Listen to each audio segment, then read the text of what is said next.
저는 가끔 이런 질문을 스스로에게 던집니다. 하나님은 누구를 기억하시는가? 우리는 사람들의 기억 속에 남고 싶어 합니다. 이름을 남기고, 성취를 남기고, 영향력을 남기고, 평가를 남기며 살아갑니다. 사람들은 기억되기 위해 쓰고, 잊히지 않기 위해 투쟁합니다.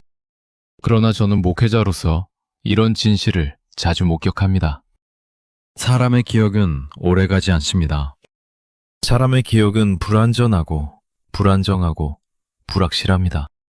사람의 기억 속에 남는다고 해서 영혼이 안전한 것도 아닙니다.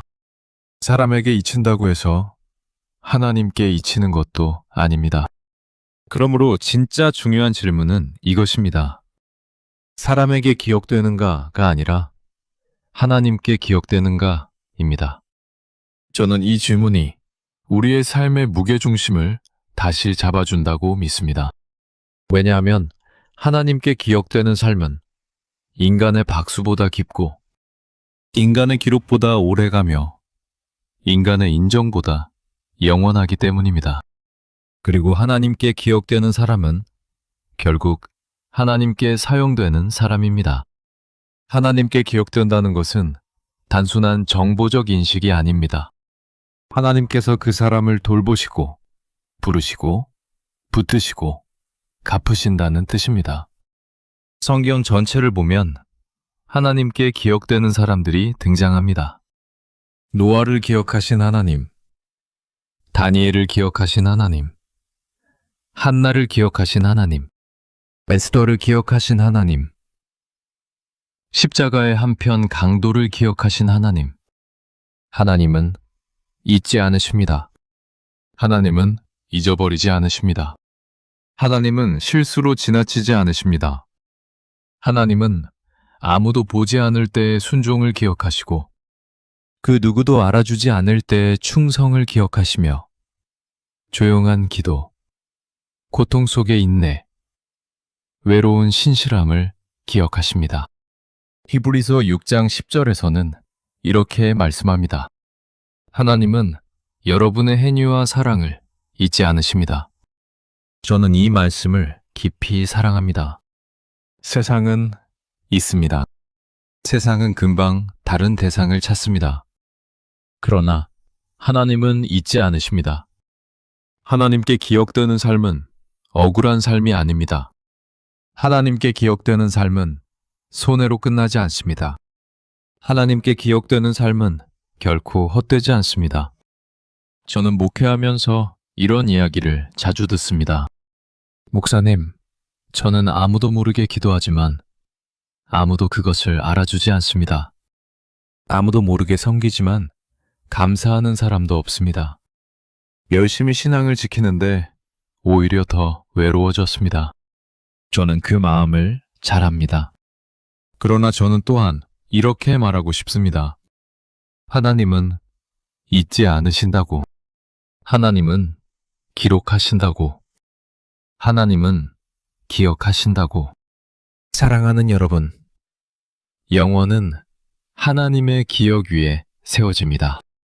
인생은 하나님의 기억 위에서 의미를 얻습니다. 그러므로 우리가 질문해야 하는 것은 이것입니다. 나는 어떤 삶을 살고 있는가?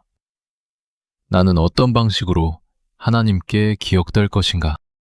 하나님께 기억되는 사람은 우연적으로 만들어지지 않습니다.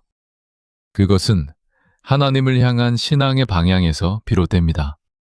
하나님께 기억되는 사람은 화려하지 않을 수 있습니다.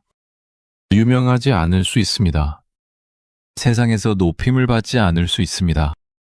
그러나 하나님께 기억되는 사람은 영원 속에서 높임을 받습니다. 그리고 이것이 신앙이 우리에게 요구하는 무게입니다. 하나님께 기억되는 삶은 환상적인 영적 카리스마를 의미하지 않습니다. 그것은 오히려 작지만 영원한 일들을 의미합니다. 비밀스러운 순종, 조용한 충성, 굳은 결심, 흔들리지 않는 믿음.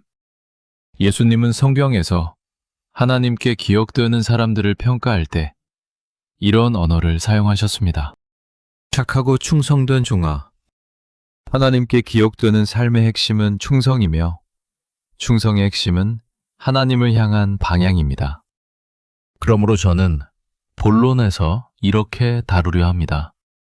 하나님께서 기억하시는 사람은 어떤 사람인가? 어떤 삶을 가진 사람인가? 어떤 방향을 가진 사람인가? 그리고 그 기억이 우리의 오늘과 영혼을 어떻게 바꾸는가? 저는 이 설교를 통해 여러분이 사람의 기억을 위해 사는 인생에서 벗어나 하나님께 기억되는 인생의 길로 들어가기를 바라고, 그것이야말로 가장 안전하고 가장 영광스러운 길임을 보기를 원합니다. 하나님께 기억되는 사람의 첫 번째 특징은 하나님을 경외하는 사람이라는 점입니다. 성경은 하나님을 경외하는 자들을 특별히 구별하여 기록합니다. 시편 25편 14절에서는 이렇게 말씀합니다.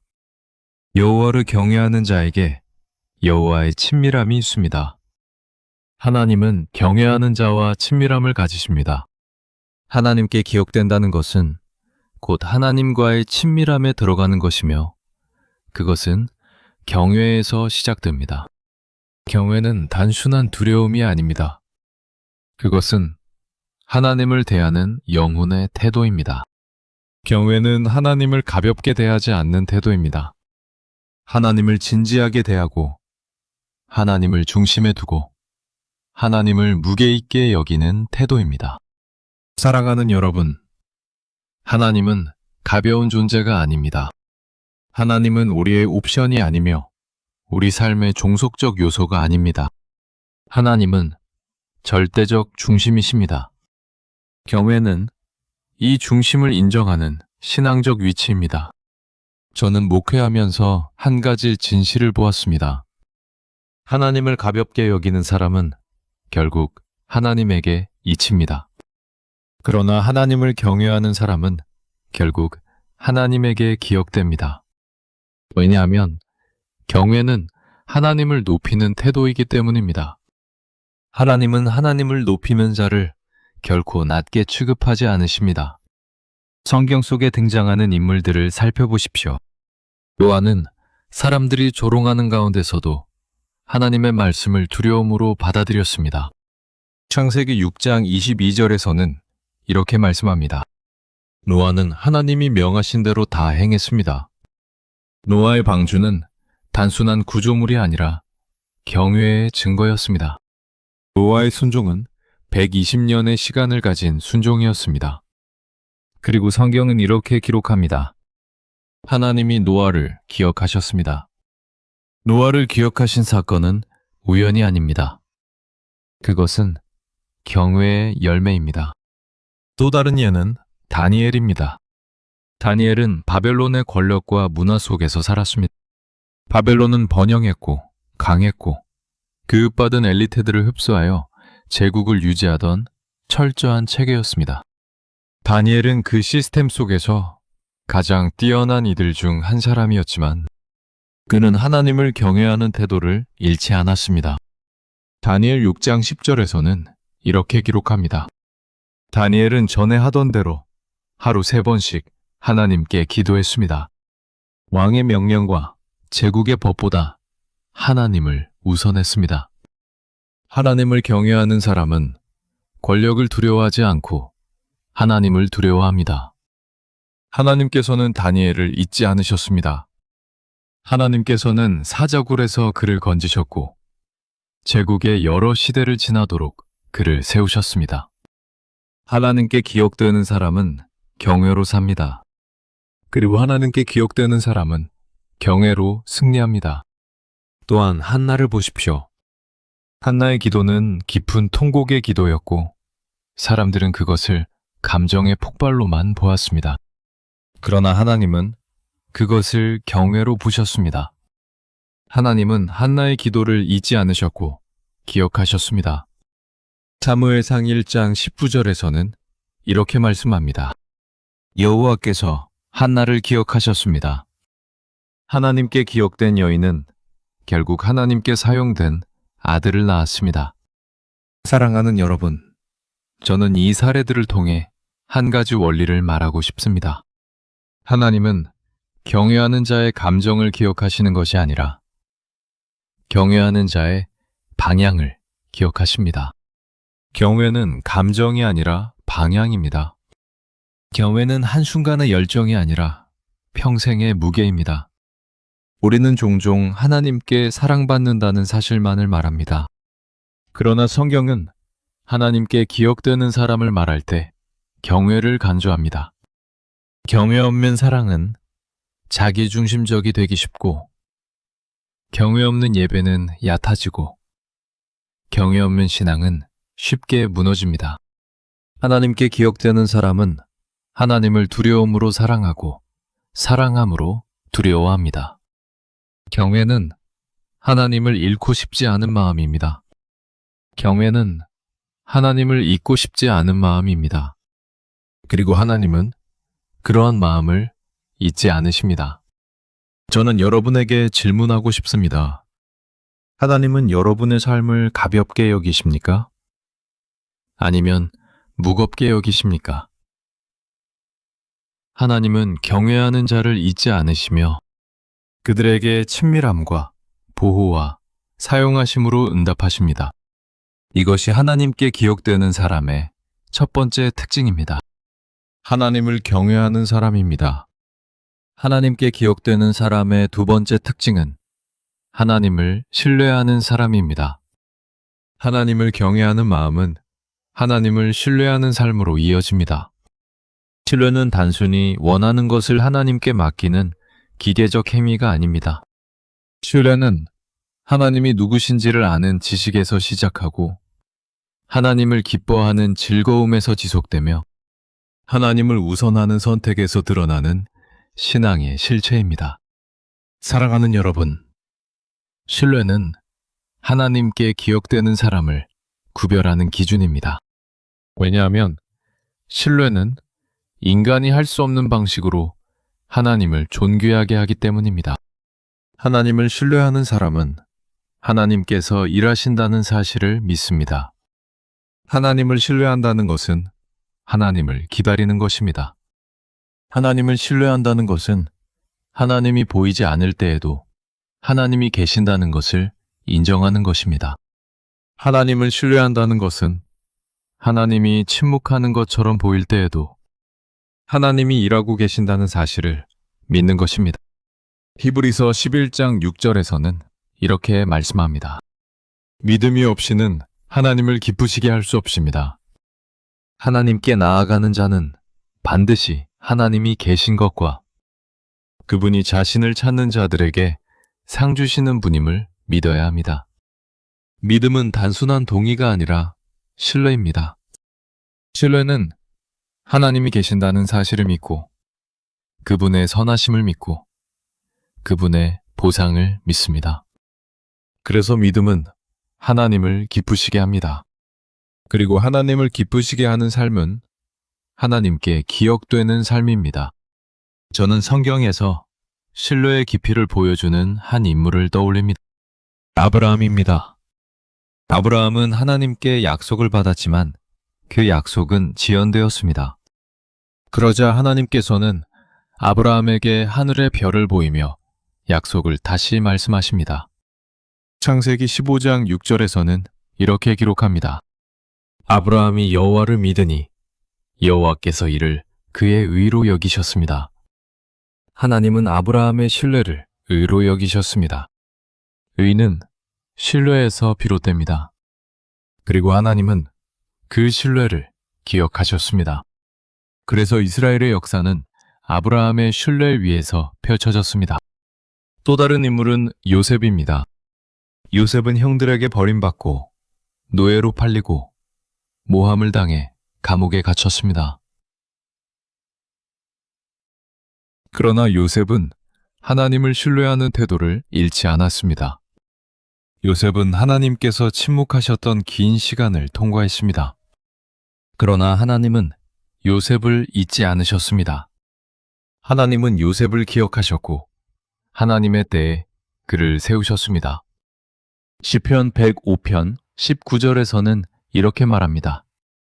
여호와의 말씀이 요셉을 시험했습니다. 시험은 신뢰를 정죄하는 과정입니다. 하나님께 기억되는 사람은 신뢰의 시험을 통과하는 사람입니다. 또한 성경에는 하나님께 기억된 또 한 사람, 십자가 옆에 한 강도가 등장합니다. 그는 생애의 마지막 순간에 단 한 가지 중요한 선택을 했습니다. 누가복음 23장 42절에서는 이렇게 말합니다. 예수여, 당신의 나라에 임하실 때에 나를 기억하소서. 이것은 신뢰의 고백이었습니다. 그는 예수님께서 죽음을 넘어 왕권을 갖고 계신다는 사실을 바라보았습니다. 예수님은 그 고백을 들으시고 즉시 응답하셨습니다. 오늘 네가 나와 함께 낙원에 있을 것이다. 이것이 신뢰가 불러온 기억입니다. 사랑하는 여러분, 신뢰는 하나님께 기억되는 삶의 핵심입니다. 우리는 종종 하나님의 기억을 무언가 특별하고 드라마틱한 사건으로 연결시키려고 합니다. 그러나 하나님은 조용한 신뢰도 기억하십니다. 하나님은 긴 인내도 기억하십니다. 하나님은 보이지 않는 순간의 순종도 기억하십니다. 신뢰는 현실과 충돌할 때 빛납니다.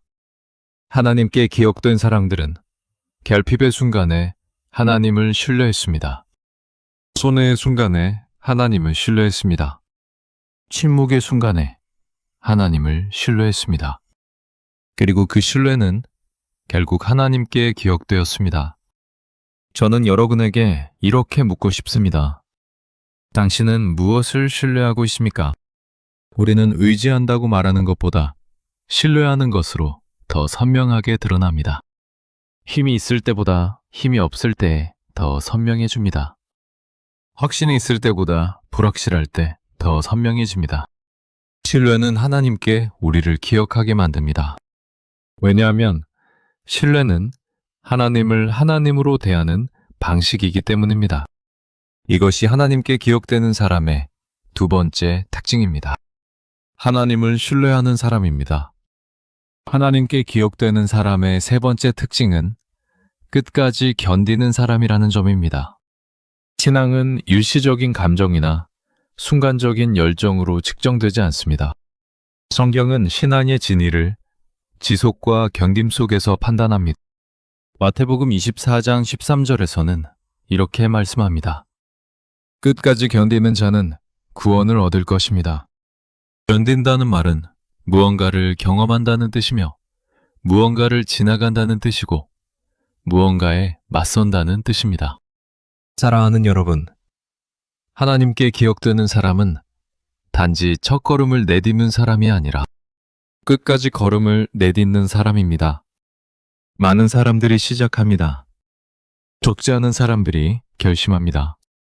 그러나 적은 사람들이 끝까지 견딥니다. 하나님은 시작만 하는 사람을 기억하지 않으십니다. 하나님은 끝까지 견디는 사람을 기억하십니다. 왜냐하면 견딤 속에서 하나님이 얼마나 귀한 분인지 증명되기 때문입니다. 성경에는 하나님께 기억된 이름들이 있습니다. 그 이름들은 단지 탁월한 능력 때문에 기록된 것이 아니라 끝까지 견딘 신앙 때문에 기록되었습니다. 히브리서 11장은 그러한 사람들의 증언집입니다. 믿음으로 시작한 사람들이 아니라 믿음으로 끝까지 간 사람들의 목록입니다. 하나님은 그들을 기억하셨습니다. 그리고 하나님은 그들의 이름을 영원 속에 기록하셨습니다. 견딤은 단순한 끈기가 아닙니다. 견딤은 하나님을 신뢰하는 사람들의 방식입니다. 견딤에는 하나님을 향한 기대가 있습니다. 견딤에는 하나님을 향한 소망이 있습니다. 견딤에는 하나님이 반드시 일하실 것이라는 믿음이 있습니다. 견디는 사람은 상황을 믿지 않습니다. 견디는 사람은 하나님을 믿습니다. 저는 성경에서 한 인물을 떠올립니다. 느헤미야입니다. 느헤미야는 무너진 예루살렘 성벽을 재건하기 위해 부르심을 받은 사람이었습니다. 그러나 그의 사명은 저항과 방해 속에서 진행되었습니다. 주변 민족들의 조롱과 위협, 내부의 낙심과 피로, 동족의 배신과 불평. 그러나 느헤미야는 사명을 포기하지 않았습니다. 느헤미야 6장 3절에서는 이렇게 말합니다. 나는 큰 일을 하고 있으니 내려갈 수 없습니다. 느헤미야는 하나님이 주신 일을 끝까지 견뎠습니다. 그리고 하나님은 느헤미야를 기억하셨습니다. 하나님께 기억되는 사람은 사명을 끝까지 붙드는 사람입니다. 또 다른 예는 요한계시록의 성도들입니다. 요한계시록 14장 12절에서는 이렇게 말합니다. 여기에 성도들의 인내가 필요합니다. 그들은 하나님의 계명과 예수에 대한 믿음을 지킨 자들입니다. 이 말씀은 마지막 시대를 견디는 성도들의 특징을 보여줍니다. 하나님은 끝까지 믿음을 지킨 자들을 기억하십니다. 하나님은 포기하지 않은 자들을 기억하십니다. 하나님은 사명을 내려놓지 않은 자들을 기억하십니다. 견딤은 하나님께 기억되는 삶의 증거입니다. 견딤은 외로울 수 있습니다. 견딤은 고통스러울 수 있습니다. 견딤은 미sunderstood 될 수 있습니다. 그러나 견딤은 영혼을 열어줍니다. 하나님께 기억되는 사람은 견딤을 통해 영혼을 바라봅니다.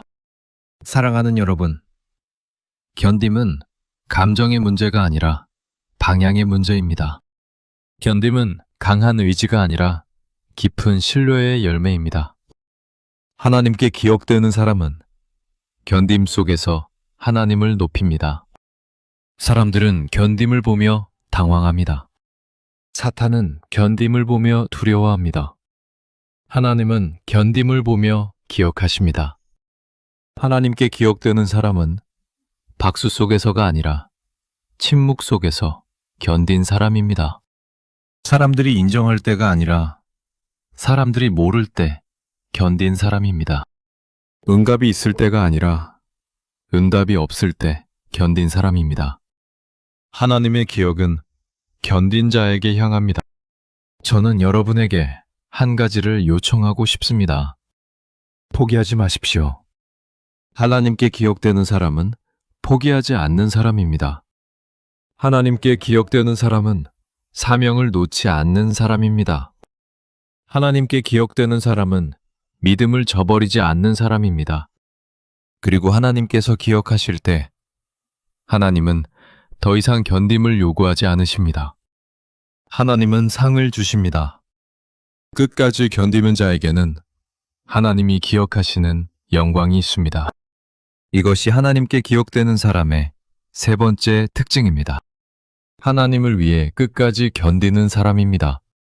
사랑하는 여러분, 저는 오늘 우리가 무엇을 위해 살아가는가 보다 더 중요한 질문이 있다고 믿습니다. 그것은 우리가 누구에게 기억되는가 하는 질문입니다. 사람에게 기억되는 삶은 길어야 한 3배입니다. 그러나 하나님께 기억되는 삶은 영원 속에 기록됩니다. 사람은 우리의 행위를 잊고 우리의 이름을 놓칠 수 있습니다. 우리는 우리의 업적을 위해 살지만 그 업적은 곧 다른 이의 업적에 밀려 사라집니다. 우리는 우리의 영향력을 위해 살지만 영향력은 시대가 바뀌면 곧 희미해집니다.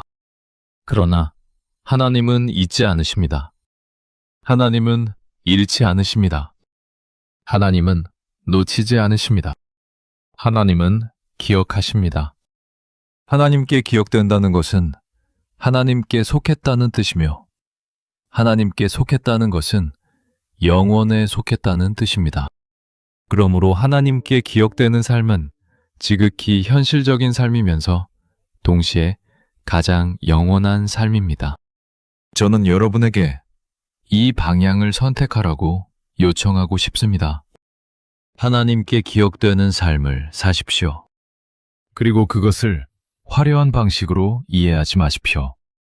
하나님께 기억되는 삶은 대부분 조용한 자리에서 시작됩니다. 아무도 보지 않는 기도에서 시작되고, 아무도 칭찬하지 않는 순종에서 이어지고, 아무도 주목하지 않는 견딤 속에서 성숙합니다. 하나님께서 기억하시는 사람은 세상에서 주목받지 않을 수 있습니다. 그러나 하나님께서 기억하시는 사람은 결국 하나님께서 높이십니다. 저는 목회하면서 이런 장면을 자주 봤습니다. 세상적으로는 아무것도 대단하지 않은 분들이 있습니다. 어떤 분들은 건강 때문에 몸을 움직일 수 없어서 침대에서 기도합니다. 어떤 분들은 가난 때문에 다른 사람을 돕지 못하여 가슴 아파하지만 자신이 가진 작은 것으로 섬깁니다. 어떤 분들은 외로움 속에서 믿음을 지키고 있습니다. 그러나 저는 그들이 하나님께 기억된다는 사실을 믿습니다. 그리고 마지막 날에 드러날 것입니다. 예수님은 이렇게 말씀하셨습니다. 마태복음 10장 42절에서는 이렇게 말씀합니다. 이 작은 자 중 하나에게 냉수 한 그릇이라도 준 자는 결코 상을 잃지 않을 것입니다. 저는 이 구절이 신앙의 영광을 드러낸다고 믿습니다. 하나님께 기억되는 삶은 결코 헛되지 않습니다. 하나님께 기억되는 삶은 결코 잃어버리지 않습니다. 하나님께 기억되는 삶은 결국 하나님께 수확됩니다. 저는 여러분이 이 길을 선택할 수 있기를 바랍니다. 그리고 이 선택은 한 번의 결단으로 끝나지 않습니다. 이것은 매일의 선택입니다. 매일 하나님을 경외하는 선택, 매일 하나님을 신뢰하는 선택, 매일 하나님을 위해 견디는 선택입니다. 하나님께 기억되는 사람은 그렇게 만들어집니다. 저는 마지막으로 이렇게 말하고 싶습니다. 하나님께 기억되는 사람은 하나님께 잊히지 않는 사람입니다.